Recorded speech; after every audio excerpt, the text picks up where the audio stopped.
Bangladesh cricket বোর্ডের দায়িত্ব নেওয়ার পর আজকে পর্যন্ত একটা দিনও শান্তি মতে নিজের ইচ্ছে মতে বিসিবির একটা কাজও করতে পারেন নাই আমিনুল ইসলাম বুলবুল ভাই। এমনটাই কিন্তু উনি নিজের মনের কথা ব্যক্ত করলেন। উনি যেটা বললেন যে বিসিবির দায়িত্ব নেওয়ার পর থেকে এখন পর্যন্ত যেই কোনো কাজে উনি হাত দিয়েছেন সেইখানেই কোনো না কোনো আসলে বিরোধ এসেছে, একটা ফোন কল এসেছে। এই জন্য নাকি উনি শান্তিতে একটা দিনও বিসিবির কোনো কাজ করতে পারেন নাই। আপনারা সবাই জানেন বর্তমানে কিন্তু এখনো বোর্ড প্রেসিডেন্ট আমিনুল ইসলাম বুলবুল ভাই, যদিও এই বোর্ডকে অনেকেই অবৈধ বলে ঘোষণা দিয়ে দিয়েছেন, যেখানে সবার আগে আছেন আমাদের তামিম ইকবাল ভাই, ইশরাক ভাই এবং বর্তমান যে যুব ক্রীড়া প্রতিমন্ত্রী আছে আমিনুল হক ভাই, উনিও কিন্তু বলতেছে যে বর্তমান যে বোর্ডটা আছে সেটা আসলে সিস্টেমে করা হয়েছে, এটা একটা অবৈধ বোর্ড এবং এই বোর্ডের বিরুদ্ধে কিন্তু অলরেডি মামলা করা হয়েছে বা এই বোর্ডের বিরুদ্ধে কিন্তু আসলে তদন্ত কমিটি গঠন করা হয়েছে। দেখা যাক সামনে কি হয়।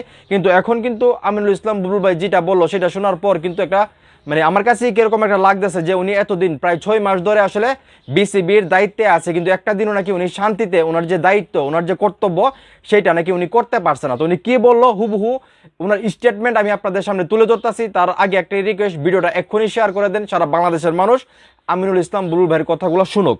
তো বুলবুল ভাই বলতেছে, আমরা 6 মাসের মতো বোর্ড চালাচ্ছি, একটা দিনের জন্য কিন্তু শান্তিতে কাজ করতে পারিনি। সব সময় আমাদেরকে একটা এক্সটার্নাল শক্তি ডিস্টার্ব করেছে এবং করেই চলছে। ক্ষমতা নেওয়ার পর থেকে আসলে উনি যেভাবে কাজ করতে চাইছে সেই কাজগুলো করতে গেলে এক্সটার্নাল একটা শক্তি, উনি নাম বলতে চাচ্ছে না, সেটা আপনারা হয়তো বুঝতে পারেন, বুঝারই কথা। তো এক্সটার্নাল একটা শক্তি সবসময় আসলে কাজে ডিস্টার্ব করছে এবং এখনও করেই চলতেছে যেটা বলতেছে।